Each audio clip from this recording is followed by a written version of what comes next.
Kaip atrodo sveikas požiūris į dovanas kitiems? Geras klausimas. Kažkaip aš pastebėjau, socialiniuose burbuluose vyrauja kažkokie, na, kaštai dovanų, kad toj šeimoje tokios dovanos, kitoj kompanijoje kitokios. Tai aš manau, reikia išsiaiškinti objektyviai, kokie čia kaštai yra ir viskas. Ir jeigu kas nors ten įsižeidžia, tai manau, su tokiu žmogum asmeninis pokalbis, asmeniškai paklausti antros pusės, tai už kiek tau dovana jau tikrai širdį paguostų. Na, tegu pasako savo žodžiais, tada prisiims žmogus atsakomybę. Nes jeigu žmogus žaidžia žaidimą atspėk, ką aš galvoju, tai jūs visada pralošite.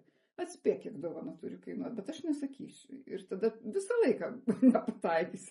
Visada bus proga ant tave supykti. Ne, nedarykit nieko nepaklausę, tada ir nebegali žmonės manipuliacinių žaidimų žaisti. Jeigu jau tiesiai savo burna pasakė, kad reikia nežmoniškai brangios dovanos, tada jūs galite kalbėti, dėrėtis, sakyti, nu pagalvojam, o tikrai, ar verta, o gal šeimai geriau kažką kitą. Tada atsiranda, bet čia narcisistų žaidimai labai dažnai būna.